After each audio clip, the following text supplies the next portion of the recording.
the whole wide world. And we pray that your justice and your own justice alone will reign throughout the whole universe.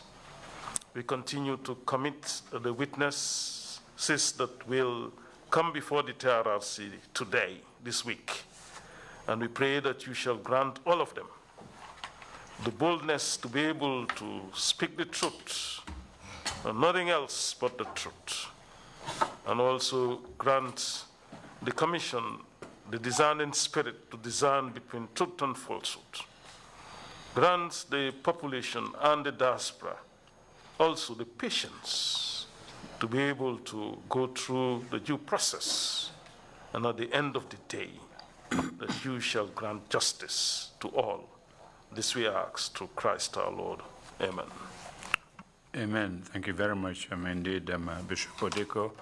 Council, I believe we are continuing with our institutional hearings on the National Intelligence Agency. If we are ready with this morning's witness, you may please proceed. Good morning, Mr. Chairman, Commissioners, and members of the audience. Indeed, we are proceeding with our institutional hearing on the NIA, and this witness for today is ready and waiting. Mola, kindly usher in the witness, please. Thank you, Mr. Chair. Thank you.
I, Omar Cham.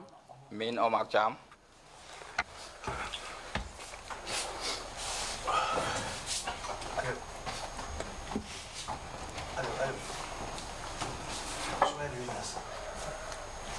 I, Omar Cham. We, Min Omar Cham. Min Omar Cham. Do swear that. Mi do wato wandema. Mi do wato wandenama. I'll speak the truth. Ko gonga tan mi halta. Gonga tan mi halta. The whole truth. Te ko gonga tan kala ko mi halta do gonga tan wonata. Gonga tan te ko kala mi halta do ko gonga tan. And nothing but the truth. Te ala ko mi halta sona gonga. Ala ko mi halta sona gonga. So help me God. Ya Allah wallam. Ya Allah wallam. Amen.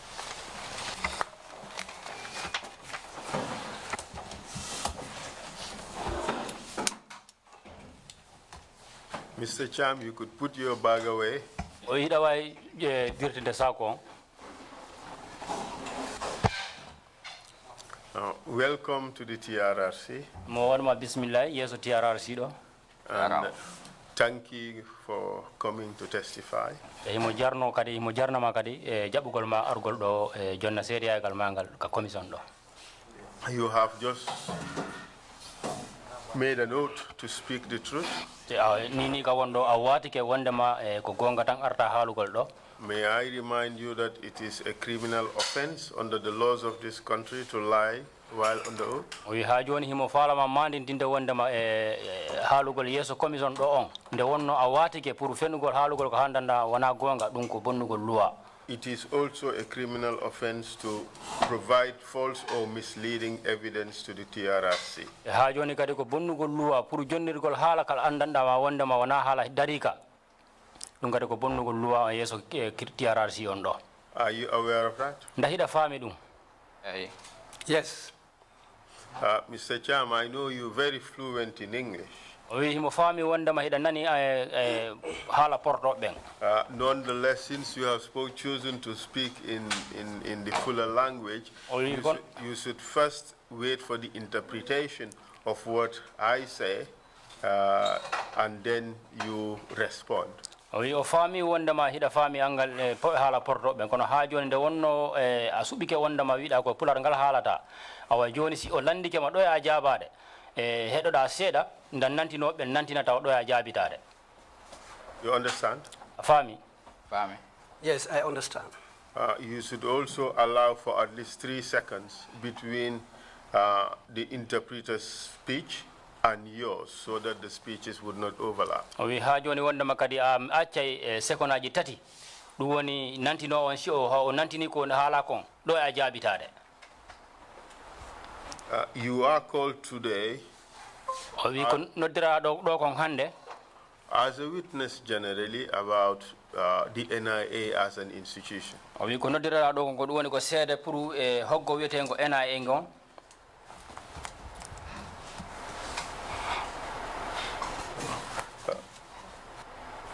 Additionally, dow ɗum you are also called as an adversely mentioned person ko noddiraɗo ɗo kon ko ɗum woni kadi indema kadi haalama ɗo to provide your side of the story about several tortures you are alleged to have participated in. ɗum woni indema haalande ɗo ngo e sengo ma pour an kadi laɓɓina e sengo ma ko ɗum woni tuumal ngal ɓe teƴngal e hoore ma wondema en kadi a bokki e ɓitte ɓe andandama yimɓe o heeɓi hen made lappe ko yimɓe andanda ɓe heeɓi ɗum ka hoggo NIA toon. Do you understand? Nda a faami? minani Yes, I've heard.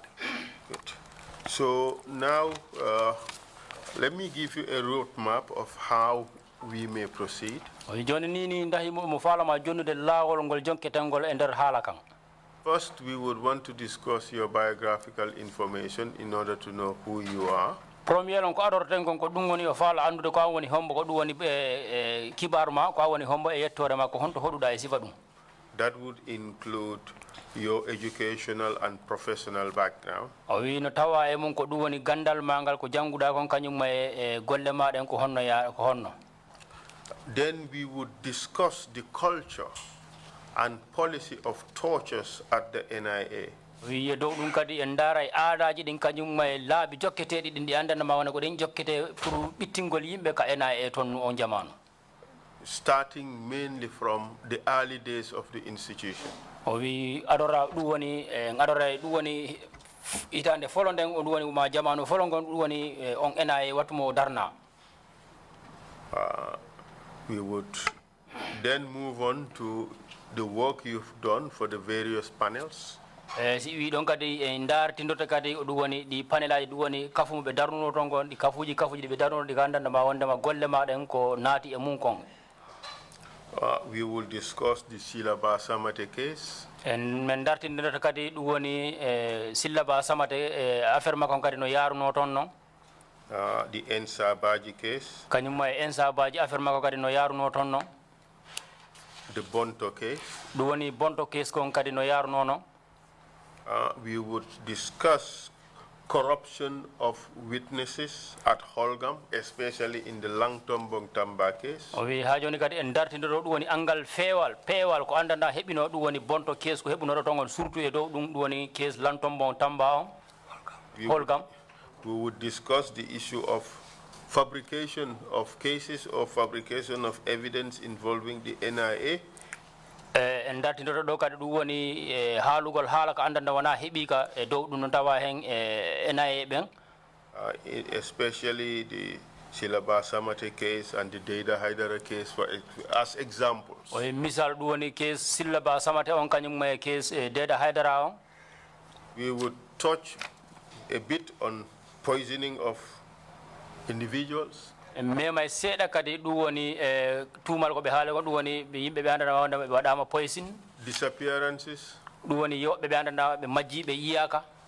And the involvement of the NIA in elections. ɗum woni NIA ɓen kadi bokkugol maɓɓe fi woto carte ɗen kadi. So those are the topics we would discuss. Are you ready to proceed? Ko ɗe woni dame ɗe andandama wondema nde jonde nden hannde ɗo ko ɗe dame memeten nda hiɗa pari pour fuɗɗoɗen yewtere nden. I am ready. And Mr. Cham. Mr. Cham. Try to answer my questions as directly as possible. O wi ha joni himo toroma wondema no landirol ma noon jaborno landiroma noon. And I hope that during your testimony I would not have reason to be directing you back to the questions. Te o mo hooli wondema e nder jonde nden e nder seedeyagal ma ngal siɗa jonnirde ngal mo hooli wondema e wattu heɓota ko andanma wondema ruttinte ɓaawo pour landitagol ma ko landinoma kon. That said, e dow ɗum kadi what are your full names? e dow ɗum ko honno woni indema e yettore ma. Alhamdulillahi Rabbil Alamin. Thanks to Allah. On pour ko wi ko wandenoma so lamdima kam yom hal ko lamdi kam ko to be pak sidum labi kam mi jaboto dum sidum labani kam non mi jabota ko dum. What you said that let me answer your questions directly as you ask them.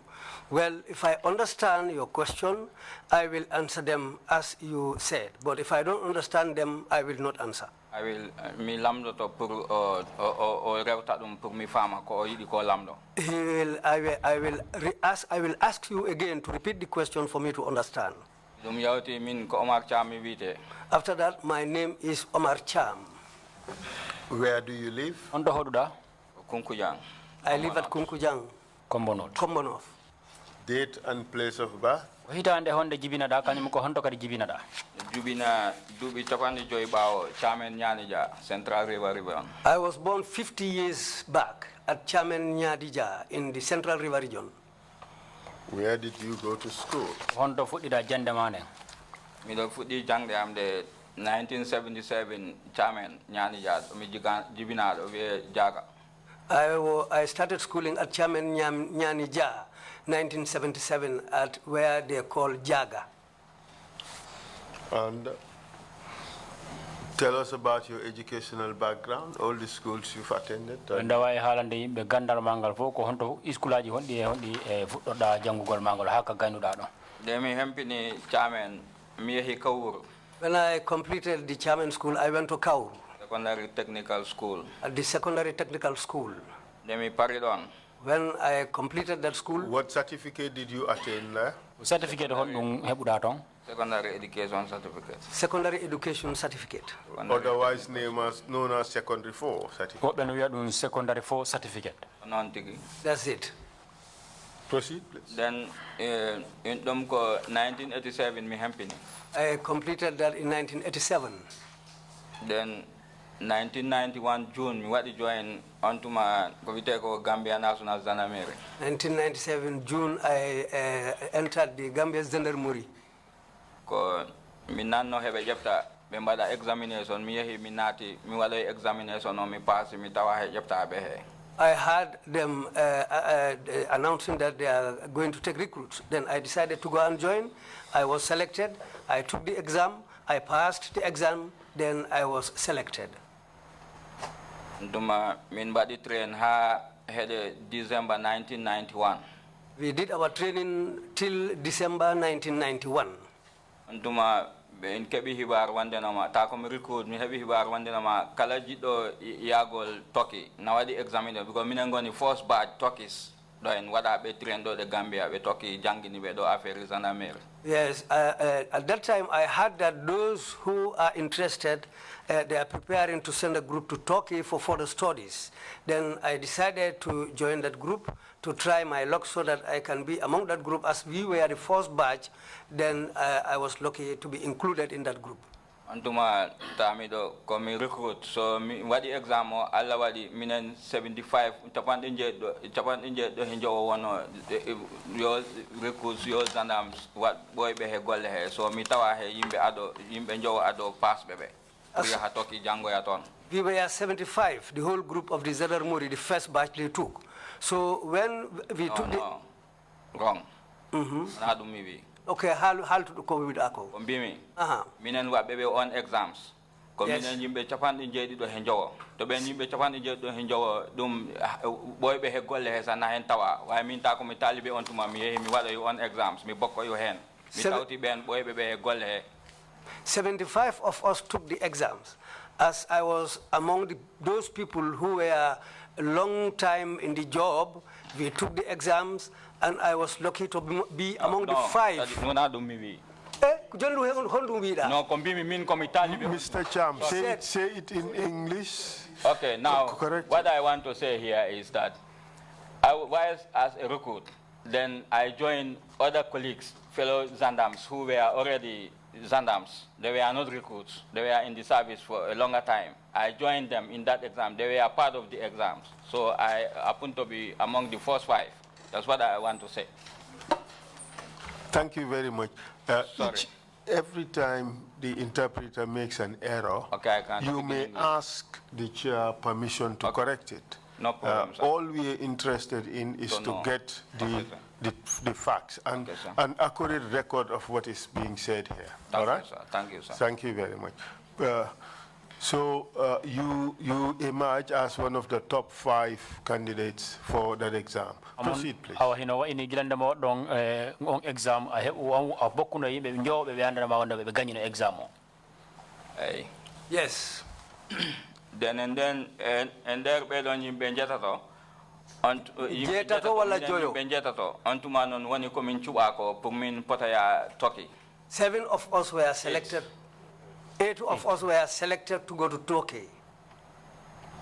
Proceed. Doni min jehi Turkey town min jehi to vite to lisan okul don be jangata hala mabbe ka so min tawi ton wobbe imogde leyde ele godde pour min janga language o lebbi jetate.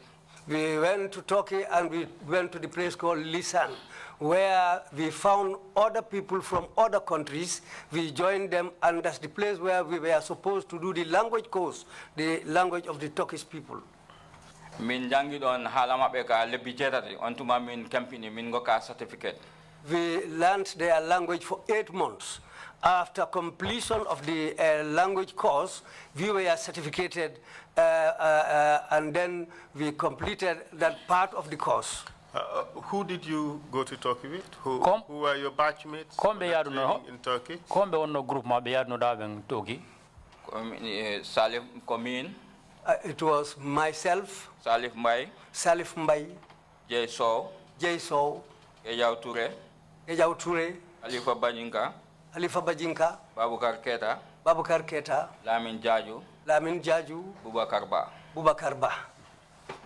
And what happened after you were certificated in the Turkish language? Ko hondu wadi gilanda ma yahudon Turkey don ha jangu don hala mabbe kan habe jonni on certificate ko hondu waditi. Joni ko antuma non minen min jehi Ankara to capital to wite to Gouvergine League don ko gendarmerie command. That's the time we went to Ankara, where they have this gendarmerie training school. Mbida don ko hono wiete Gouvergine League. Gouvergine League. That's where we went. That's where we went to. That's in Ankara. That's where we went to do the gendarmerie course. Antuma mbona fo he wado specialized. Then mimi wado specialized on anti-terrorism and criminology. Not all of us did the specialized course, but I was one who did the specialized course in anti-terrorism and criminology. Min hempini dum wani min je alani ko February 92 min jehi. Then min actually September 93. We went to there in February 92, and we came back in September 93. Because I mean anti-terrorism and criminology, dum ko lebi sapoy go objectivin, including boost training, because minjano to ladde to pour what goal train tactics yo got dum ni very terrorism. Anti-terrorism and criminology, we did that course for 11 months. Then after the course, we had the opportunity to go into the bush to further our training so that we can do the practical part of the training too. That's why we went into the bush. Actually 93 ko antuma mi wada post at Yundum station mi revi he gagdi do oton woni assistant station commander. When we came back in 93, I was posted at the Yundum post through the commander who was in charge of there. Under the commander as the assistant. Under the commander, I was made the assistant of the commander. The assistant station commander, you said? Yes, exactly.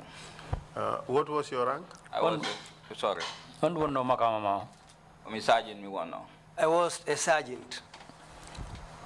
And for how long did you continue to work in the gendarmerie? What to yellow continue ligagol gendarmerie? Ndemin goni toki ko antuma dum wada dum exindira he dumani no vite bom Gambia Armed Forces he police ta antuma mi den toki dum antuma gendarmerie via tactical support group. When I was in Turkey, it was that time that the gendarme was amalgamated with the police department. Then that was the time when the name changed to the tactical support group, and when I returned back, I was part of that team. Johnny, they had July 22nd, on the Balejagom July, Nyande Alarba Wono. The 6th of July coincided with a Wednesday. Onyan alkali sinchu sorry or he what bengari purwat go report one man na wadi nai ibenji hidi nguja hidi kapa hakunde all yundum jabang he sinchu alaji. Then the alkali of Sinchusori came and reported that they have sighted some cattle which were stolen and were tied at a spot between Jabang and Jabang and Old Yundum and Sinchu Alaji. Those cattle were tied there. Paradise Estate one is joining. That's where the Paradise Estate is presently located. Tiki the last one now. And it was in the late evening. Jaminjay ton antuma min dumani ni mi habiton problem de bengari be capti min be pare be ngani kam antuma tangno fere ha mi ita he service wada discharge on medical grounds. When we went there, we had a problem there, and during a scuffle there, I was wounded. So when we returned, I was discharged from the service. On medical grounds. On medical grounds. How were you wounded? The Bengari Benganda Midenton, because Gila Takusan Midenton Pupi, Mintawiton, Guri Nai He Galadi, Mingandi one Denama Cotton Bembarata Nai, the town to my Wargol, Gujugol Nai, He Wargol Lumna Heavy, He Combonots. When we went there, we decided to hide ourselves somewhere. During that time, when these people came, they found us there. But at that spot, we found horns and skins of these some cattle there. And in those days, cattle rustling was common. And we came to know that this was the place where they killed these cattle and do away with the meat. So when they came and found us hidden there, then that's the time we had that problem with them and a scuffle ensued. I was wounded during that scuffle. Were you wounded by cattle rustlers or other people? We be na be min komi abibe because ndebe ngari tinimin mi wibe ko fulbe mi be wat be ngati ko e mata ko be ndaro, you know, when non woni ko pudi ko dog mi abibe. Well, when they came, they were fuller. So I told them, you people should stop what you are doing. So the moment I said that, they started running away. I told them to stop, then I followed them. So when I followed them, that's the time when I got this problem with them and a scuffle ensued. Mi abibe mi felli to do pour hulbin golbe we pistol amo because time no jobi ma pistol with 8 rounds. When that happened, I had a Mark pistol with me with 8 rounds. Then I fired in the air to scare them so that they can stop. Mi bendarake mi continue kadi mi felli kural gongal kadi. They didn't stop. I was still following them. Then I fired in the air for a second time. Then Johnny mi hepti go to hemabe. Then I went until I was able to get hold of one of them. Mi hepti mi wana mi nangi more. Mi Then hepti. I came until I reached one of them. Then ontuma mitare di koyata mitare wala tati woni hakkunde am hemako. I think between us was almost 2 to 3 meters. Mi wani mbo point pistol amo. I- Mi femti nimbo pistol amo beti mbo. Then I pointed him. I pointed my pistol at him. Go ontuma tamido yi hombo jogi makone jasi mauki welki. And he was also having a very well sharpened cutlass. Kodum nipini ko fo mido yino jasiki. All along, I saw this. That's the time when I saw this cutlass with him. Then mi felli non fedel amo yahani. Then I tried to shoot him, but the gun didn't fire.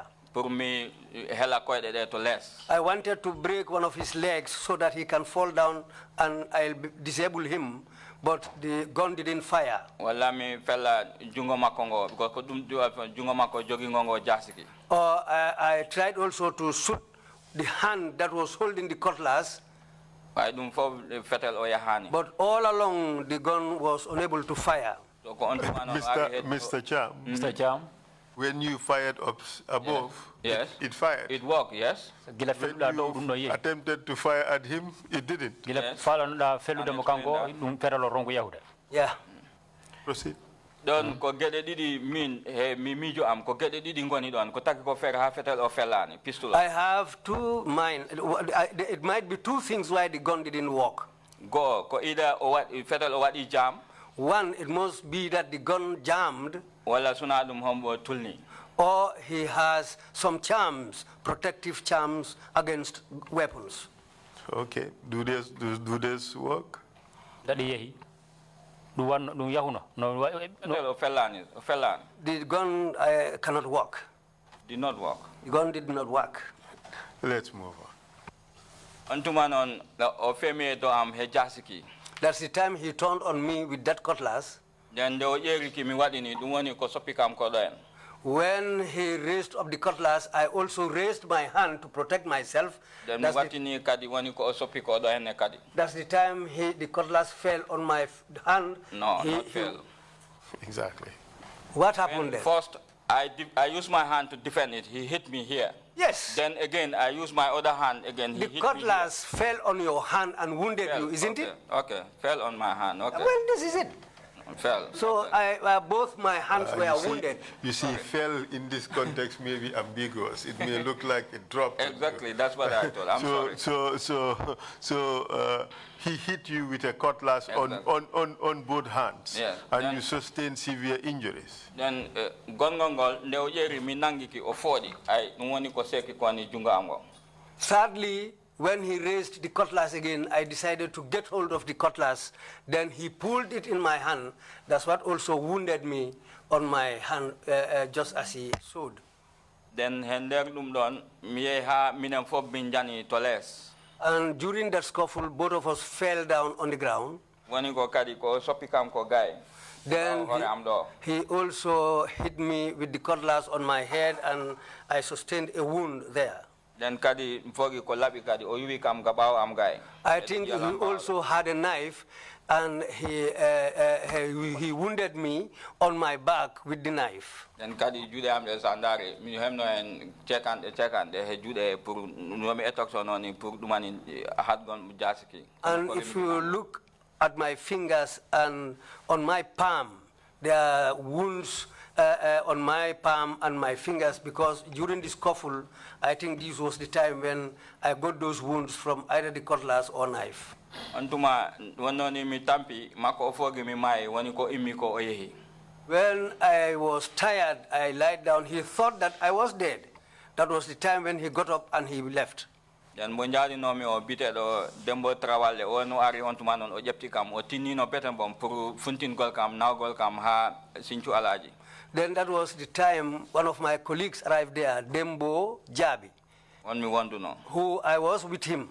He helped me, picked me up and helped me very well to take me to Yundum. Dembo, what was his last name? Dembo travale. Dembo Trawale. Not Dembo Jabi. Okay, Dembo Trawale. Yes. Proceed, please. Antuma kadi wononi yimbe be nani dillere fetel ne wobbe na ngarano na pemi to min keri to. When some people had gunshots, they decided to come and investigate. So those people were also coming towards that area. Ontuma woni ko emballi kam ko ha mi hebi moto bitedo alaji ali kebe sinchu alaji ko on natini kam he moto makko e ontuma on nabi kam yundum station. And these people were able to help me until I secured a car which belongs to Alhaji Ali Kebe, and they were able to take me to Sinchu Alhaji. Yundum Station. And it was around 12 o'clock. They took him to Yundum Station. They took him to Yundum Station. Health Center. And I was taken from there, Yundum Station, to Banjulunding Health Center.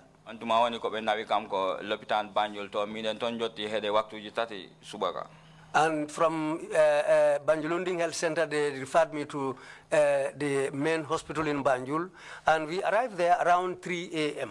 Dr. Garba, he Mbaisila on Cominen Gondi Kongo to London corner.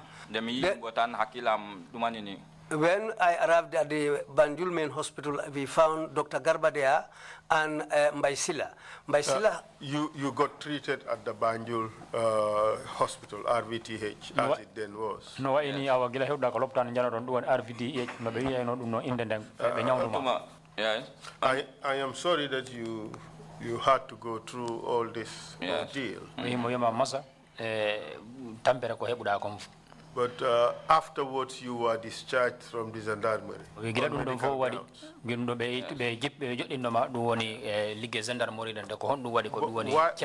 they do that? The medical board or one no come access because after on the 19th we were discharged. Because the medical they discharge on why because of rumors about coup 94. Now hell no tap me that come to Lopitan to mommy what they discharge. They discharged me at that time because there were rumors of a coup in 1994. In fact, I shouldn't have been discharged on the day I was discharged.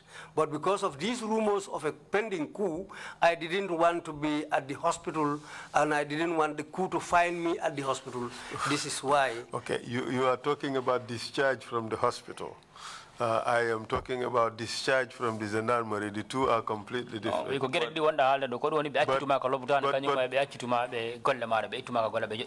But you've explained how you left hospital. Kindly explain how you left the gendarmerie. You have to make progress.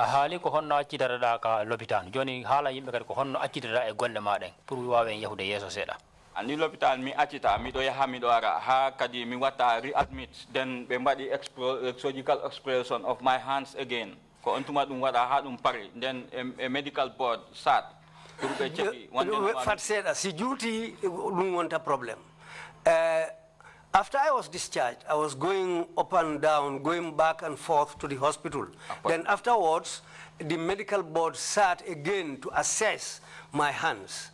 So after that assessment, you see the milauti kudum wada, hodum wada. Mi wada be mbadi kam operate kadi jude amde because be tawno tissue surgery amdi dumani dadi di pewani so ko mbabe ngita dum kadi be pewtina dum doctor odo one dum sa. And I forgot his name. He's a Sierra Leonean surgeon. A Sierra Leonean surgeon was there after the medical board assessed my hands because the tissues were not properly in place. So they decided to operate my hands again to straighten these tissues and put them in place. So that's the time when the Sierra Leonean doctor did the operation on me.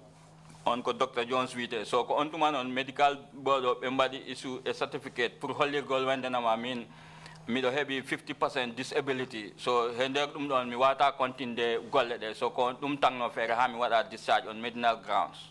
So after all that, the medical board assessed again and they recommended that I had a 50% disability to continue the job. So this is why I was discharged from the gendarmerie on medical grounds. But after that, what did you do? Then they had December 1995, and continue with that discharge in 95. Then December 95, when you come, what you could apply to the NIA. I was discharged in 1995 from the gendarmerie. Then again, in December again, 1995, that's the time I applied to join the NIA. And of course, your application was successful. Awa kono no wa ini awa gilende ma winduda NIA pour hebugol don golle dum don hebino. Score examination min bano town on to my heavy. We had to sit for an examination, and I was able to pass the examination. And when exactly did you join the NIA? Ko hitande honde tigi bokkuda ligge NIA den. February 96. It was in February 1996. And where did you serve in the NIA? Ko sango hongo liggorda NIA ngo. Minati kasum ko economic unit don mi wano. When I started initially, I was posted at the economic unit. And then where else did you work? Then on to Makadi, mi to the NIA Academy. Min gonit on lebi, mi anda lebi tati nakohono. On to mande min parikadi, mi acti to own units. I was there, then later on I went to the NIA Academy. After 3 months, I came back again to the same unit again. They had a Manda 98, around that time when you come transfer to the investigation department. Around 98, maybe that's the time I was transferred to the to the investigation unit. Boy Anton, after when you come transfer to the post office Seda. I didn't stay there long. I was then posted to the post office for another short stint. Then when you come transfer office amen gondo Bundung. That's the time I was transferred to our office, which was then located at Bundung. So on 2000, kontuma kadi wano komiyano ko Nigeria pour wado Gold Coast town to mamido Bundung in 2000 wado Gold Coast management and leadership. In 2000, when I was still posted at Bundung, then I had the chance to go to Nigeria to go and study management and leadership. I did a management and leadership course in Nigeria. Then me actually after 2001 when you come transfer Navek, told me when you December 2003. I came back and I was transferred to Navek. I was there from 2001 until 2003. December 2003. December 2003. Then 2003 December kontuma me Sierra Leone as a United Nations mission military observer. Me won it on 2004 for how gasi ha nyane December balle tapantate go omayro nyane du mayo onyan de hitande ne gasi ko onyan me acti. When I went for that, then I went to United Nations peacekeeping mission in was it called Sierra Leone or Sierra Leone? In Sierra Leone. I was there until 2004. I spent the whole of 2004 in Sierra Leone until the 31st of December in 2004 when that mission was completed. Then ko ontuma demi acti after me rutina Navek kadi. So when I came back, I was returned back to Navek again. Ko don mi woni ha 2011 January. That's where I was until in 2011 in January. Ontuma wonno ko mi riwako. That was the time when I was dismissed from the job again. And when did you return to the job?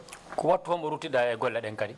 Mido ruti October 2017 kono later on wadi date back until September 2017. I went back in October 2017, but the letter was backdated to September in 2017. Thank you very much. Jarama. So it therefore means that for about 6 years you did not work at the NIA. Awa hino wa ini yehi hal dubi jego aligagi ligge wete den NIA. Mburidum ko dubi jedi di pawli. It must be 8 years, No, 7 years. 7 years. 7 years, which I didn't. Plus. 7 years plus, which I didn't work at the NIA. Yes, from January 2011, yes, to October 2017, yes, almost 7 years. All right. Johnny, let me actually here golle here. When I came back to the work again, February here March. February and March, Miano to in Morocco. I went to Morocco. Mi wada mi mbeda gandale affaire no mbadikta no bisitikda neddo he secret ta wanda ta hada mo visita. This is a course on how to investigation. To do secret investigations about a person, whilst the person being investigated will not know or is not aware. Me pari in heavy certificate. Then I was certificated also for that course. Kadi March 2019. Again in March 2019. No Turkish police agno begay. There were some Turkish policemen who came here. Ben min affaire kiss he affaire interview e be pare kadi yeptugol kongol neddo he hono chedikta kongol ha keba ko wachi ko hen. Then when these police came here, they taught us investigation, questioning, or doing interviews, and also taking statements of people. This is what those Turkish policemen taught us. And analysis. And analysis. And analysis. Yes. Thank you very much. Then it is okay. It is okay. Now you've worked at the NIA, say from 1990 what? 1996. NIA 1996 until 2011. 2011. You would admit that that is a very long time.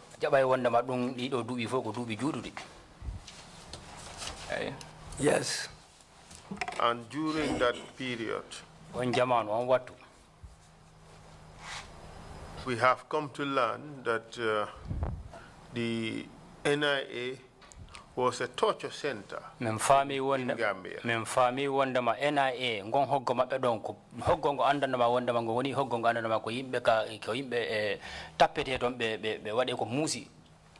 Would you say that is true or would you say that is false? Andum mi wiat ko gonga because sa andari e hore mum ontuma not the golton tan wie goltan ag noto guy dum e hore mum na taji bernde. Well, I can say it is true because in those days how the place was looked upon, even if somebody is told that to come and answer there, some of them become scared. So tell us about this culture of torture at the NIA as it then was. We know you still work at the institution. Could you interpret that?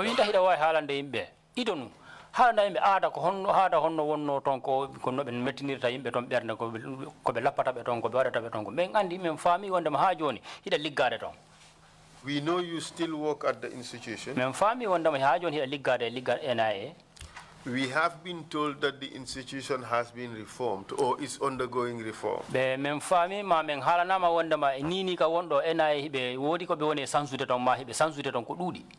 Our investigation is not centered on what the NIA is doing today. The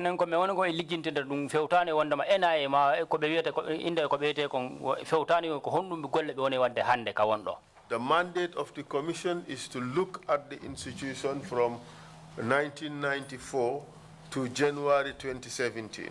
We NIA TRRC golle ko be jonna ko duwoni lijjintingo ko wadi gilande mo hitande 1994 ha 2017 ko wadi konton. So what we would be talking about would be within that time frame. Awa nini ka wondo ko halaten kon do fondo foti wonde e dar unde dido dubi do. Do you understand that? Nda afami dum do. Minani? Yes, I've heard. So you are not being called upon to testify about what is happening at the NIA now.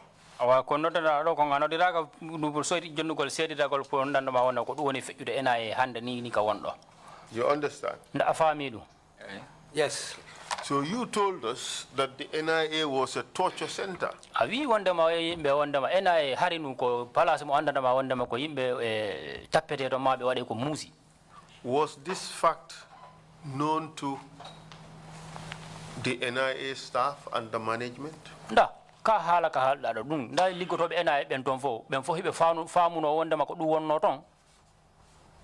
Mi sikani mbo anda dum sinaton awawa bide ayani wala awadani wala atawaka kono wonde ma purande ma ananani.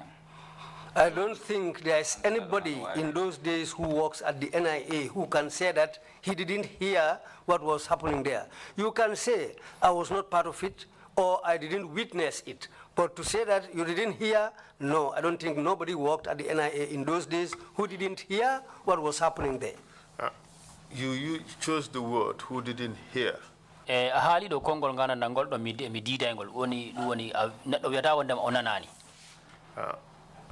But could it be right to say that everybody who worked at the NIA knew that the place was basically a torture center? Nda dum fewa wigol wondema kala liggotono do NIA ton wondema o faama wondema o andi wondema NIA harinu ko palace mo andandama wondema ko yimbe tappete ton mabe wade ko musi kadi. Dum kay na andi because anani dum kay dum woni hada andi. Yes. What I mean by that is, if you can hear what's happening there, then you know, you are aware of then what's going on there. One can know about it without hearing it being said.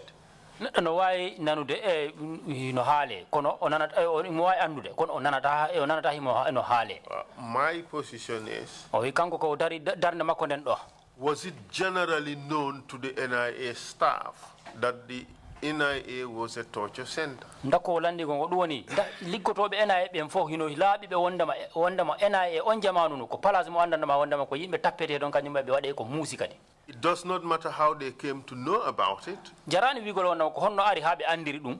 The question is, did the NIA staff generally know that that place was a torture center? Landi din ko duwoni wondama nda liggotobe ton ben fop ko hibe andi wondama palace on ko palace mo andandama wondama ko yimbe tappete don kan be wade kadi ko musi. An mi ma dum ko non te pare mi ma kadine noddugol ton neddo tan wigol neddo arno to tan e hore mum na holbini be pare na taji bernde mi ne koy amen on tuma hayli goto ton sa noddama ton goddi ta hada huli because hada mijo ko hodum noddire da dum no hore so kalam wona na dum andina. That's what I said initially. It is something that everybody knows at the NIA, even the staff who work there. If you are called upon to come and answer, you become scared because you start thinking what is going to happen to you as far as you have been called upon to come and answer. No, not what is going to happen to you. What you are called for. What you are called for. What do you say to the suggestion by NIA officers that they did not know that the NIA was a place where people were tortured? What would you say to that? Yon anko honnun halata si anani wondama liggotobe NIA be wi wondama kambe wobbe mabbe be wi wondama kambe be meda faamude wondama NIA ngon hoggoton ko palace mo andandama wondama ko yimbe tappete to mabbe wade ko musi onko no halata do dum do. Ani min si neddo wi non mimi wian ma mimi holta ko bida ko bayti yimbe amene ko e mabbe tigi mbadama dum. If anybody says that to me, I will not even believe you. Because even the staff, we who work there, some of us has gone through that. Would you say that such a person would be lying?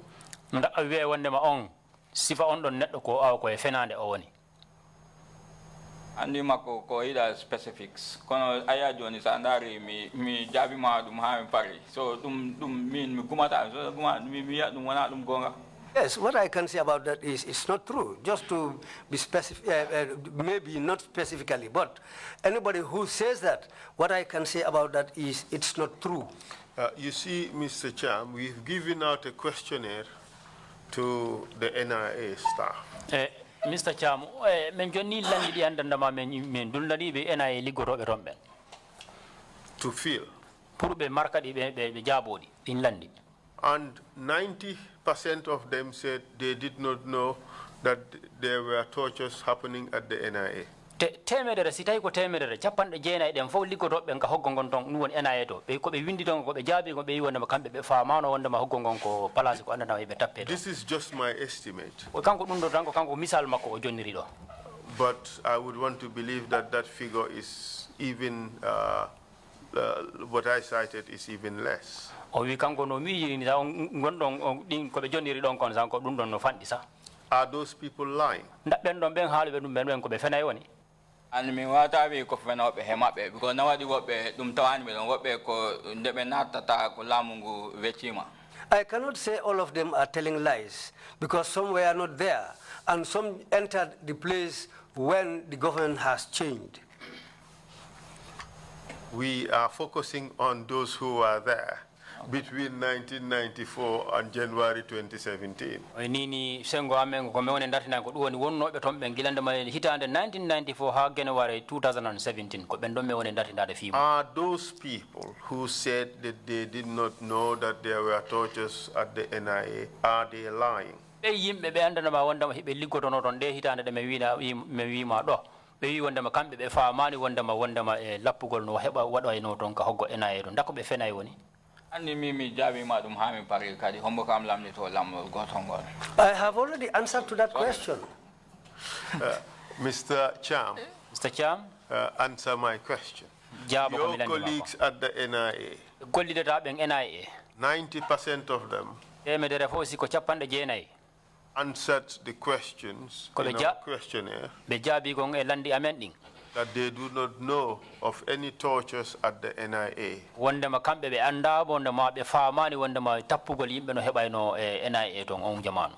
They are lying, aren't they?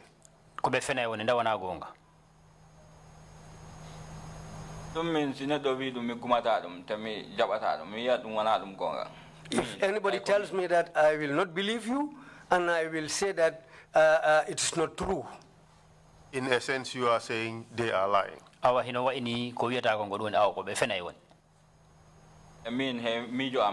Yes, according to my thoughts, according to my thinking, yes. They are trying to cover up.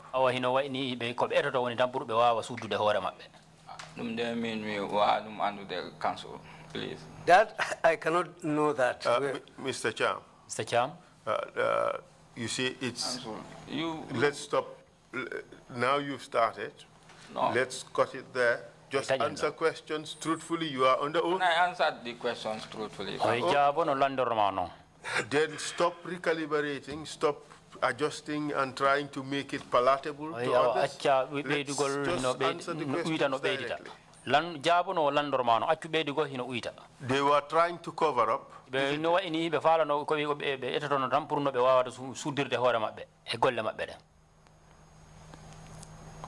And it's andari, sandari dum otherwise we let them done. Yes. Yes, one can say that's what they are doing.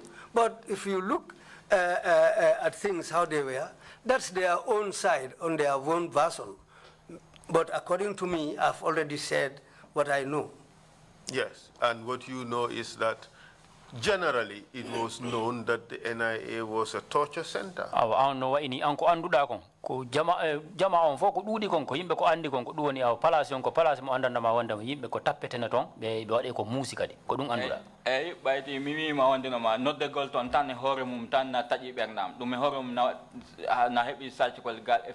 Yes.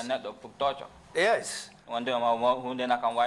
Yes, because as I said before, even to call somebody to come and answer there is really scary. It can even shock a person when you are told to come and answer there. So this is why I said even calling somebody to come to the place is unpalatable. Tortures at the NIA happened or started very early on from the inception of the institution, correct? No fuɗɗi wattumo andandama hari e hoggongo no darna tan ko ɓoyani ndawana gonga na wawi. Yes, that's possible. Is it possible or is it true? Hino wawi na d'accord ko gonga alani min deminati kesum mbiyami on tuma tawana noon kadi ɗeɗon geɗe kewiri on time. I didn't know the initial stages of the place. And the time when I went there, I was not aware of anything like that until when I stayed there for some time. So this is why I said I cannot answer for that period, because I was not there. And when I initially entered also, I was not aware of what was going there until after staying there for some time. You joined in 1996, correct? 1996 hitande 1996 bokkuda e liggade ndawana ko 1996 Yes, I entered the job in 1996. And you were there during the time of the Farafenni attack? de hida liggo harida liggono ton gilandema hippinobe camp Farafenni on harida ton Yes. Can you tell us what happened to the attackers who were apprehended? joni dawai haalande yimbe hippinobe camp on ko hondu wadunobe. Do you recall which year this was? 96 kono mi yeti lewrunduna. It was in 1996, but I forgot the month. Exactly. And you joined in which year? February. 6th Exactly. February. So the same year, correct? You said since inception. Bida gilande dum dagna. Yes, but that's you can. what I answered. Yes, no, you can So only. from 94. You said from the time you joined in 1996, you did not know about any tortures until after some time later. Yes. Okay. Now good. we are coming to that. Yes. I'm not suggesting you are lying. Sorry. Misikan miyani wanda mako afena yoni.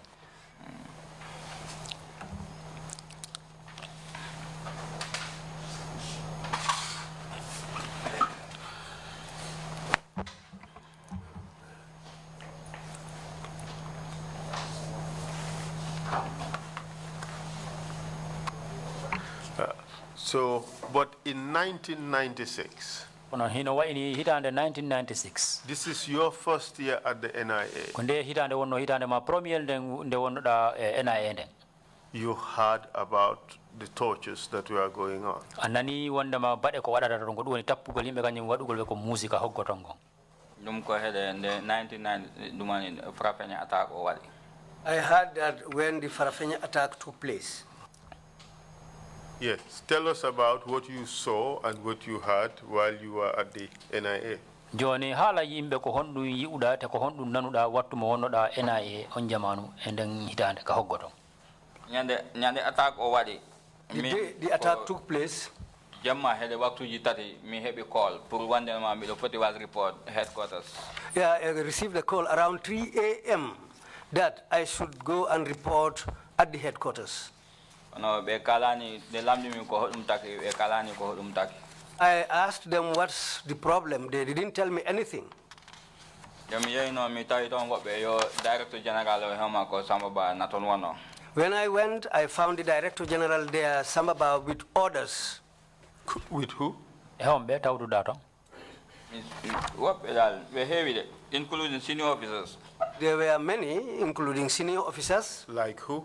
No way homboni.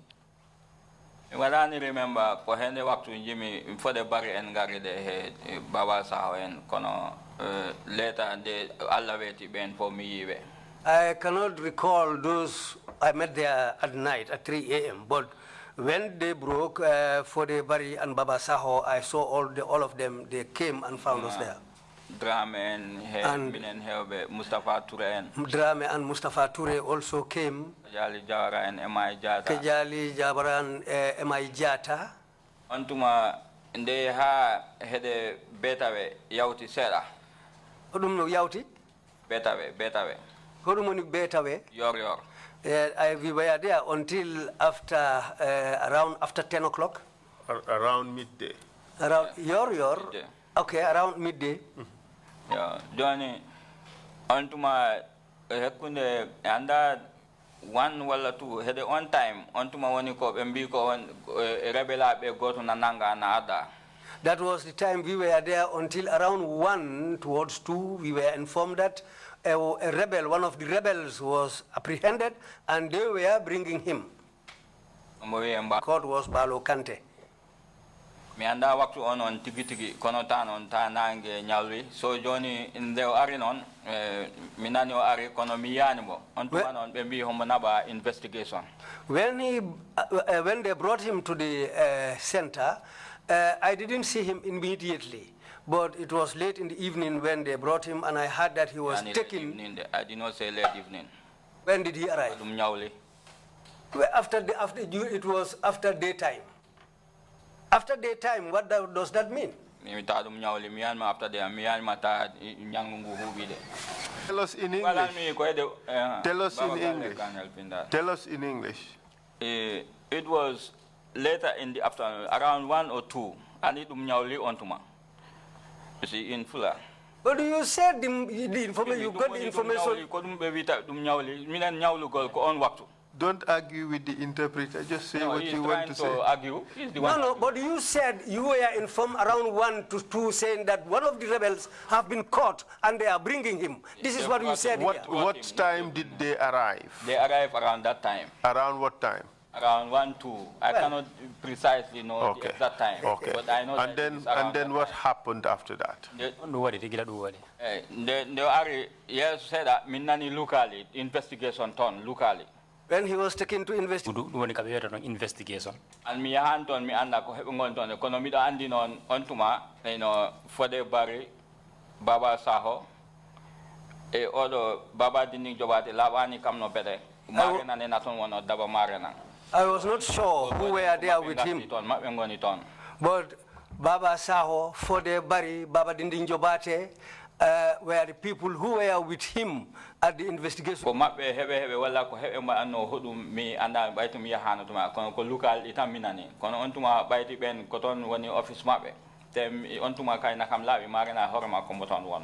I cannot know what was happening there at that time because I didn't go there. But these people mentioned were the people who were with him there, including Daba Marena, who was with them there. Mr. Witness, you were there. You saw what happened to this person. We know you were there, you saw what happened. Just speak the truth. Just tell us the naked truth. There is no adverse mention against you on this matter.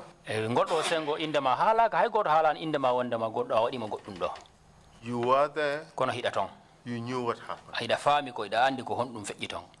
Tell us. Kalanan mami ko dum wodi mimi alano ton ko ontuma sa mimi tawahi subabe fobbe be ya frafenya. I didn't go there just as I said.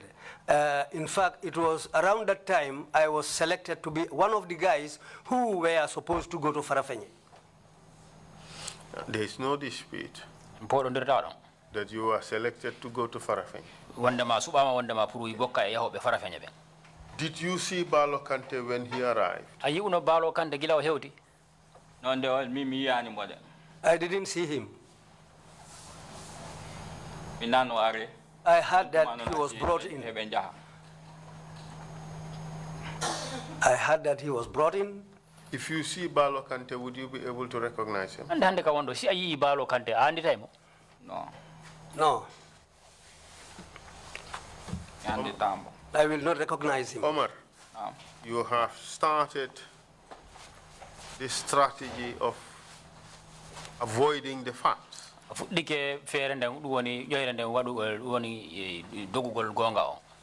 it's not funny. It's not a laughing matter. This is a serious national investigation. You know Balo Kante was tortured. Well,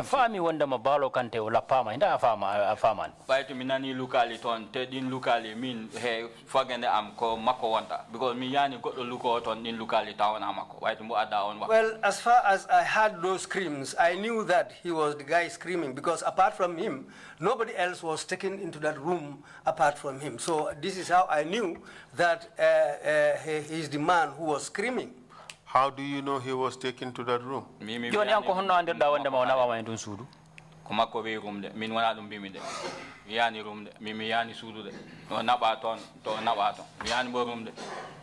I didn't mention the room, but I said he was taken to the place.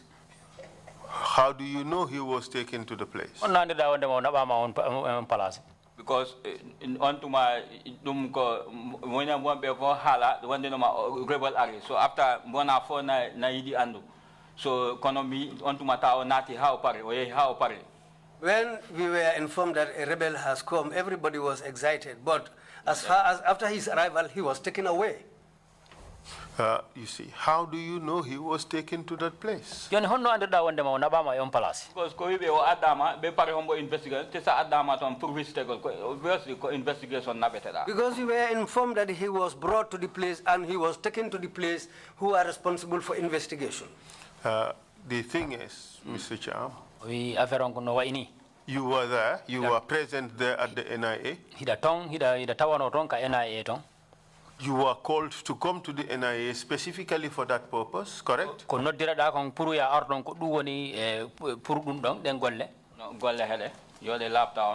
type of job, what type of purpose? I am not to answer questions. You are the one to answer questions. Please, don't make this difficult. What a setting All right? All you are trying to do is to remove yourself from that event. Because you don't want the label that you were involved in that torture. There is no allegation that you participated. There is no such allegation. But the fact of the matter is, you saw Balo Kante.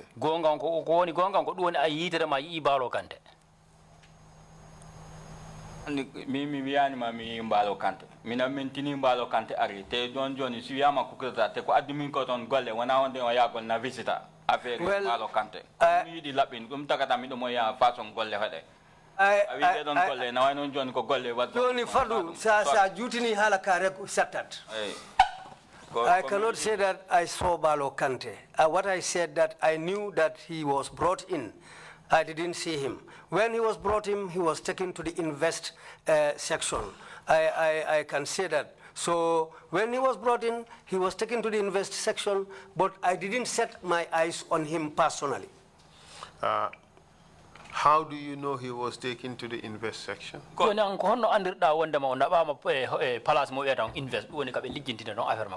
don onduma kala do wana ko dum woni hala mum ko dum hala e o ari o ad be ngangi rebel goto be nangi bo be ngati bo na ama invest dum fatti min minam fofton dum woni. This was a news which spread quickly in the premises. Everybody was talking about it, and whatever anybody was saying was that a rebel, one of the rebels has been caught, they've brought him, and they've taken him to the investigation department. This was being said everywhere in the compound. You knew where he was taken, correct? Yes. You knew who was responsible, who was dealing with him. Yes,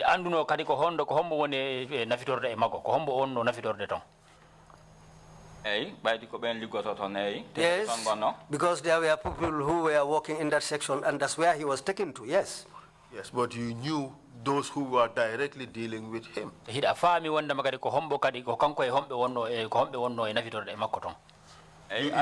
told us it was for the Bari, Baba Saho, Baba Dinding Jobate, and Daba Marena.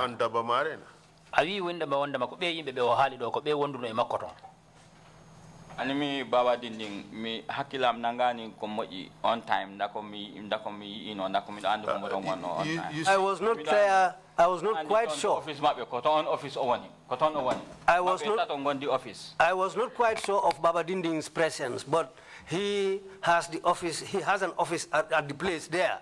So this is why I mentioned him. But the other three I knew were present. How do you know that? Because Director General to Office Makoto mi hebeton punta benjaha. I saw them when they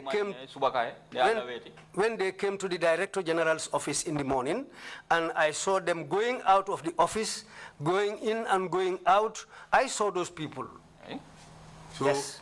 Where did you see them going in and out? honta yiuda be hibe wada yaha ara ani ko be nja office director general I saw them going to the office of the director ngimi general. don be nduti ton They left the director general's office and went back to that office.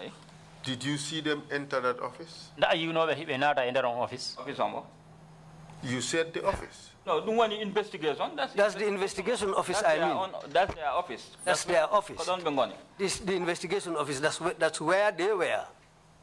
Was that the room they took Balo Kante? kondun suudu be na burno balo kante ani sanari investigation ko building ko sudnu ndi wadi cuudi sa nati ontuma sa nati damgal mawngal ni ayari ni ko office further en on gato to da won hep then Investigation unit Fadu. Investigation unit is a unit of its own with several rooms, not one room. And if you go, you meet ako office from Idorta. well office for the barre You he start- baba saw he baba dindi ma if on into office on gato to heb jungo nyamo These people were in the same office on the right-hand side. That's Baba Saho, Baba Dinding, and Fode Bari. They were in the same office. sa he through corridor then kaba a small double room and parlor don't one office got the other operatives. Then, after passing their office, there is another office, a double room and parlor, where other operatives work at. So Johnny he don't choose komi anda ko hodo o woni hemaji kono midani dan hen den du sudu wandu don cuudi ko ton o wonno be So- don be gonno ma e fof te ko ton lukali di nangi morno So he must have been taken to one of those offices where the three of them work, or the double room and parlor where other operatives work, because that's the area where the screaming was coming from. So he must have been taken to one of those offices. You see, Mr. Cham, Sacham you know exactly what happened. ida andi tikiri ko wadi konton You are just trying to extricate yourself from it fere nde wonda nden do fa ko pour ittugol hoorema e affaire on tan by pretending that you don't know what happened. hollirgol wondema tan wondema an anda ko haw feƴƴunoto te a tawano ka ton Speak the truth, Mr. haalu Cham. gonga o You know what happened. ida andi ko waɗi kon ton There is no allegation against you. tuumal ala ngal andamano ko ngal fawa e hoorema Just speak the truth. haalu gonga on tan komi halan mako ko dum woni gonga wadi Well, what I said here is the truth. Okay. Mr. Cham, how many operatives worked in that office that time? on office ko yimɓe jelo liggotono en office liggotoɓe NIA office ombo Which The office? investigations, woni investigation no mi anda ko jalude No, I don't know how many people work there. there were many. ɓe heewi ɓe ɗuuɗi e be mbay hew sedda kay Yes, there were a little bit many. 10, 15? sappo e jowa mi sikani sibe bura sappo wala sappo hede dum don wala sibe jottoto dum sa Maybe they might not. Maybe they might not even be 10 people, but around that they might be around that. But There I'm were not quite certainly sure. more than that. Awa- Investigations. ka ɓe lejjindiɗa There were certainly more than that. ɓe ɓuuri ɗum ɗon ɓe ɓuuri sappo mi anda Well, that I don't know. You have mentioned Drame. haali yette darameji mi on tuma tawana to no woni de But at that time, Drame was not there. But you told us Drame was there. na wiiɗo yimɓe wondema e darame harimo ton No. You told us Drame was there. Mustafa Toure was there. wi yimɓe wondema dramena toon moustapha touré kadi harino Kajali Jawara was there. kadiali jawara kadi harino toon M.I. Jata was there. ema e jaada kadi harino toon Didn't all these people work for investigation? ɗe fof wona investigation ɓe liggoto so mi wi heɓe toon ko mimi addi headquarters mbiɗon nde garmi heɓe tawmi toon mbimami ko ɓeɗo mi tawi toon If I name them, den mi yiiɓe toon kono wona on denoma ko investigation mi yiiɓe walla ko toon ɓe liggotoɗe mi wiya noon I didn't say they were working at the investigation department. What I said was that they were at headquarters. I saw them at headquarters, but I didn't mention that they work at that office. I saw them there at the headquarters. Okay, I give you that. thank you sir Okay, so you said up to about 10 people worked at investigation. wiɗa investigation yimɓe ha liggotoɓe toon wiya ha yimɓe sappo Answer? kon ɗum jaabiɗa eyyi nawawi wonde eyyi heɓe Yes, toon it could be. Yes, around that.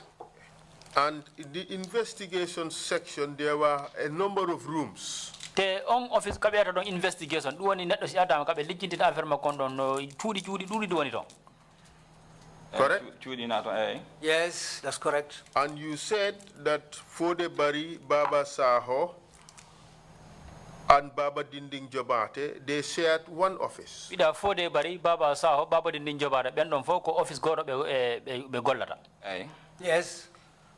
And this person, Balo Kante, was taken inside the investigations building. O neddo wede do balo kande gila be addi mo be labe mo dun suudu woni investigation suudu investigation. Yes. You don't know to which room he was taken. Anda ko suudu hondu be minadini mo. Me anda. No, I don't know. Apart from the rooms shared by Fode Bari Baba Saho and Baba Dinding, the other rooms were shared by other investigators who you did not mention, correct? Si fe you Fode Bari Baba Saho kanyum may Baba Dinding two officer office gor mo be sendio. Be do be hoddi be ben don anda honda mako honto be honto be ligorto office mo be ko heddo woniri. Repeat the question.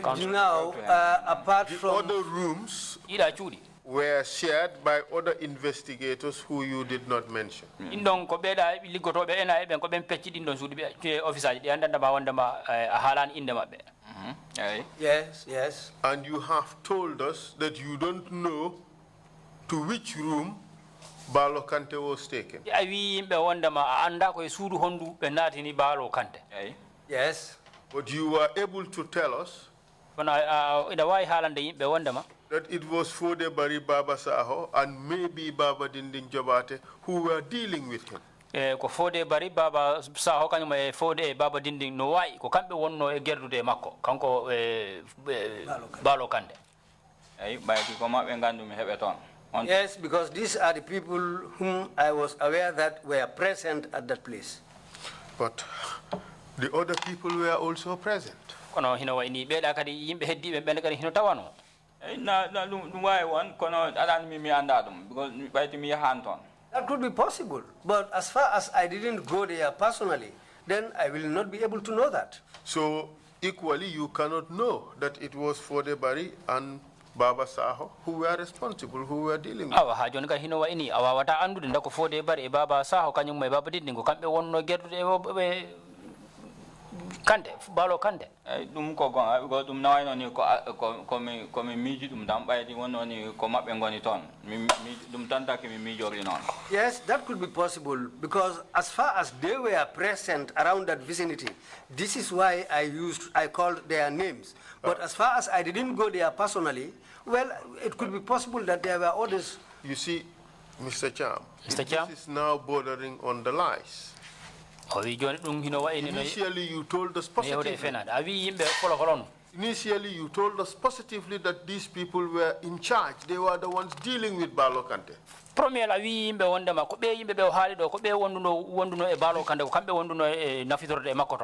Didn't you just tell us that? Yes. And now suddenly, listen. Now suddenly you want to change. You want to tell us you don't even know. These are just the people you saw in the vicinity. Joni no ini kaya kuno ya wirini afala sansa de via imbe wondama andano wondama ko kambe ndako be haaldo woni Fode Bari Baba Saho kanya Baba Dinding ko kambe wonno wondume. You are now changing your story. Joni da fala sansu de hala maka. Mi sansani hala amka ko mi I didn't change my story. What I said is very clear. Bimami wonde no ma ndew ariton ko ben gonoton ben gandu mi goniton so jonnon si baydi ko ben goniton den ko way ton wa fo ko mabbe. Mr. What I said was when he was brought in and taken to invest, these people were the guys who were present there.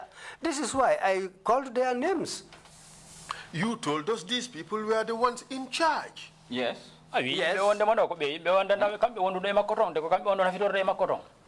But here you are telling us you didn't even know to which room this guy was taken. You don't know who were in those other rooms. Joni da wide wonde ma yimbe wonde ma anda ko hombe wondu no makoton ka anda ko hombe wondu no ndu suudu kala suudu wondu ton ko heles mabbe woni.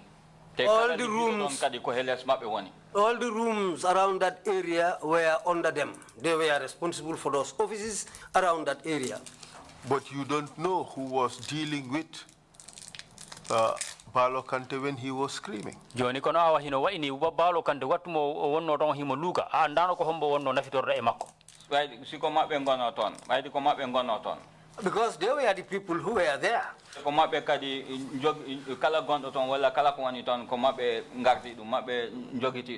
Because whatever happens there is their responsibility. They were responsible at that place. You see, the thing is, you knew exactly what happened because you were there, but you're just removing yourself from it because you don't want responsibility for that torture. You're trying to seal yourself from responsibility. But you were there. You know what happened. You're just trying to avoid knowledge. Because you don't want the suggestion that you were involved in that torture.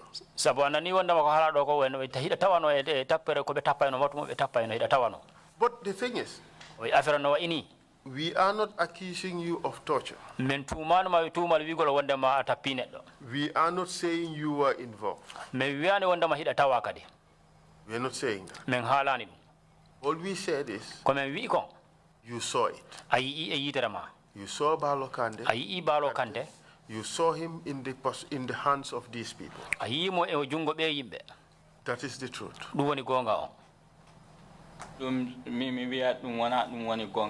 Min dum do sa de mi halta kulle dum do tawana wonde no ma mi do dum lamda bom dum do komin tigi hali dum pour halgol wonde ma koni dum wonere tawana mi do lamda no bom gila ado. This is something that I didn't say because nobody asked me about that there. But as I know things, this is why I said things as I know them to have taken place. You saw it happen. No, I didn't see. But you told me quite clearly that you saw it. You saw them in the room. Balo Kante was screaming. He was tortured. What you could not say positively was whether Baba Dindin Jobate was involved in the torture or not. That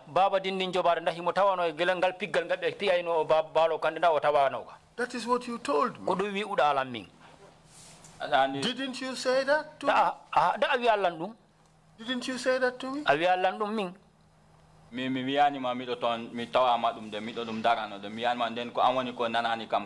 I didn't say I was present. Maybe you didn't hear properly what I said to you. My friend, you told me in plain Wolof. Gisnale ni. You told me in English. Yes, I saw them. Now you want to change the story.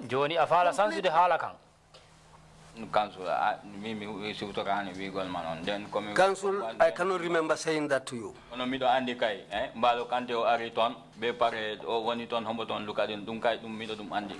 what I knew, Mr. Witness, I have to now give you the warning. And I'm dead serious about it. Lying before the commission is an offense. Lying under oath is also an offense. Don't allow yourself to be the first to be used as an example.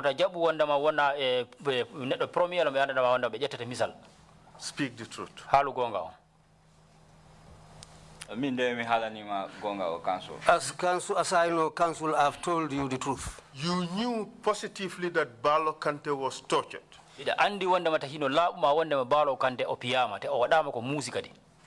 Yes.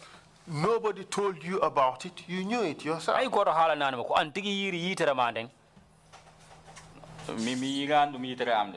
I didn't see it with my eyes. How did you know it? Locally, you ontuma ton kalamo na andi dum do na kewa tebe pake din locally ala ko di wanda sona maybe tampin gold jom. The screams, anybody who hears those screams will know that somebody is under duress or somebody is being tortured. And us, where we were, we all had the screams and we knew that something is happening. How do you know it was Balo Kante? ne yaye so dum tagimbe am ne yaye so anda wonde no makko mbalo kante o wite kono ado ko wiya rebel goto na wadi rebel nangado Because what we knew is that a rebel was caught and brought there, who happens to be Balo Kante. And when they brought him there, he was taken to that section. That section had people, other people in the rooms. Hodo ka na biratong no no jogi yimbe be na wonno be nder rusul ndawana go. Yes, it could be there were other people. How do you know it was Balo Kante who was screaming? Joni honno andirda wonde mako Balo Kante wonno lukuri ngodi lukani. Min on tuma e ganal am mi ko gandu mi dan ko yimbe amen bolbe gonno ton tawana mako. Because what I knew is that the people present there were our operatives who were around that area, our security. But how do you know that? You have not entered the room. Ani ko honno andirda dum ani nde wonno anatan e nder suudu dum ko honno andirda ko Balo woni lukude to. Baydi ko dum ko makko wiya nabaton te ko rebel. Because it was said that he is a rebel and he was the person taken to that room. How do you know that Balo Kante was the only person in that room who could have been screaming? Ko honno andirda wonde mako Balo Kante taw woni neddo mananda hino lukay no e nder dum suudu. Because he amin pour affaire ligotobe he bangal security ko makko tan ngandumi wonde no makko on woni ton. Because for me, apart from the security guys, our people who were there, he was the only person who was taken to that place. Listen, wait. How do you know that? You have not entered the place. How do you know that? Anatan e palace ma anatan e surunu ko honno andirda wonde ma an joni ko Balo Kante woni nder ndu suudu kanko woni lukude tan ko dum o landi on tuma to galle ton na weji ton dum daton weji on tuma wonde no makko won ton ko makko nawa ton dum tana daton weji. Because it was clear that he was the only person who was brought in and taken to that place. But how do you know that? How do you know that Balo Kante? What I don't translate correctly. Okay. Now, what do you mean? It's in English. Okay. It was common knowledge everywhere. Let's do this segment in English. After they would give a summary in fuller. Proceed. Joni anga hala e tuba ko wara on to ma se yawti be rabbindina dum. Go ahead. It was common knowledge that he is there. And he was the only one who is there, who is foreign, as far as the headquarters is concerned that time. How do you know that? Because that's what was reported. That's what we knew. How do you know that Balo Kante was the only person there in that room? How do you know that? Like what I'm saying here, he is the only foreign. He's the only one who is an outsider. But how do you know that? Because that's what was said. An outsider is brought, a rebel is brought in. Okay, listen. A rebel has been brought in. Yes. Does not mean that there was nobody else there. No, that time there was no knowledge of anybody else there. But how do you know that? Because I have been there since in the morning, early morning. But how do you know there was nobody there? I have no knowledge of anybody there. So you have no knowledge of anybody being there? Yes. So you assumed it was only Balo Kante who was there? Yes. So you assumed that... And my assumption, I was very confident in my assumption. Just take it easy. We are not fighting. Sorry. It's all right. I'm sorry. Yes. Just answer the questions. Don't get too agitated. I'm not agitated. This is the way I talk. The more I talk, the more my voice rises. And the more you get aggressive? No. Okay. Good. So... That's my nature. I think this needs to be translated. What needs to be translated? What we are talking. That it's your nature No, not that one. Okay. Good. They would give a summary. All right? What he said, let me summarize it, is that... Let us finish this round, and then you would summarize. Okay. You were called to come. Exactly. Exactly. To participate in that investigation. Correct? Not in the investigation. We were not in fact, at this time, which section were you working at? I think this is the issue.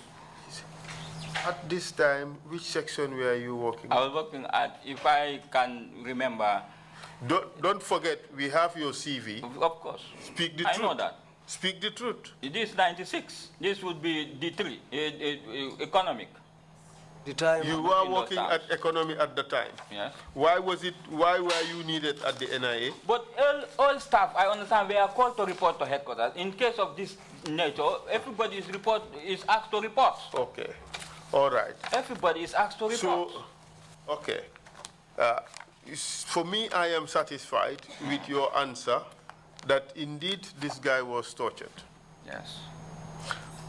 And my belief is that you knew 100% that he was tortured. That's correct, isn't it? Yes. Yes.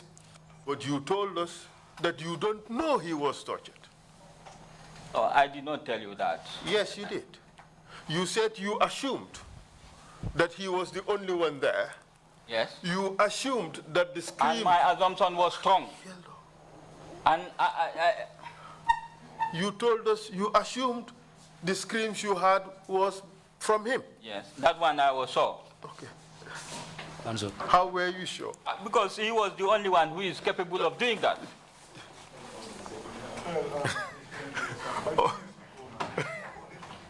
See? Two commissioners, they want to hear what we are. So, No, hold on a second. Yeah, but- Imam, hold on a second, Imam. See, you're going to give him a summary of it. Council, Yes, please we continue. would give a summary. Yes, indeed. He's complaining. That's right. We would give a summary. oyi on duma commissioner si ben rabbindina ko boni kon haalde ko be fala labbinde ngo sengo do tan. What you have just done, Mr. Witness, is you've told us 1 minute that you are 100% certain he was tortured. And then the next minute, you told us, no, you just assumed he was tortured. The two can't be the same. The two can't be correct. Take what I am saying, Council. He was tortured. Well, how do you know? I know that he is screaming there. But you don't know that. You just told us you assumed he was screaming there. But I told you my assumption is strong enough. It was strong for me to conclude that he was assault. He was tortured. Yes, but that is just an assumption. Very strong one for that An matter. assumption is not the same as 100% certain that he was tortured. I know that a very, very high degree, close to 100%. As far as You this see, is concerned. you cannot assume close to 100% that he was tortured. Okay, now what do you want, sir? Tell me the truth. And You this is the saw truth I'm Balo telling you. Kante. That is You not saw the fact. Balo Kante being tortured. You were there. You saw it happen. That is not the fact. But that is what you told us I outside. did not tell you that. What I told you is You just clear. see, NIA people, this is your modus operandi. This is what you do. And I will show it quite clearly that this is the game you people play. What you said now is a lie. It's not true. You saw it, you were there. You just want to excise yourself from it because you don't want any responsibility. That's the game you are playing. Let's now move on to some other topic. Could you summarize that, please? In Fula? Yes.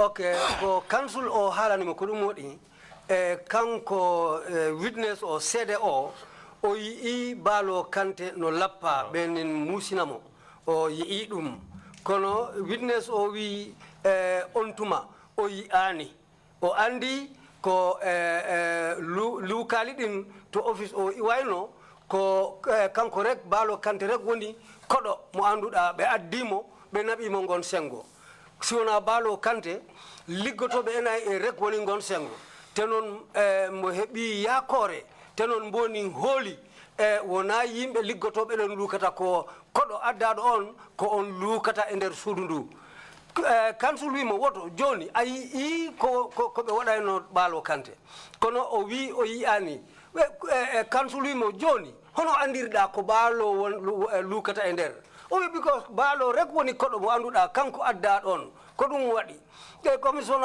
legal council o wimo joni hono andirɗa ɗum o wi because mbo hoolima gonga ko koɗo o addaɗo ɗon ko on woni neɗɗo mo annduɗa ko on lukayno ɗon so council wimo awa joni gonga Allah andi on ko on ɓe lappayno o wi gonga de eyyi kono o yiyani ko ɗon ɓe poɗodirna ko ɗon addi poɗodiragol ko ɗum ɓe haalayno. Thank you, Mr. Chair. I guess this is a convenient point to stop for the first break. I think it is just one point. Did he, witness indicate that Balo Kante was alone in that room? Or were there 3 or 4 people who were in the room? Balo Kante certainly, if he was there by himself, he must be torturing himself and screaming. Yes. Well, he did say that Fode Bari, Baba Saho were there. He wasn't sure of Baba Dinding Jobate. That's what you said. And Marena. And Marena. You see, the question is, how did he know that?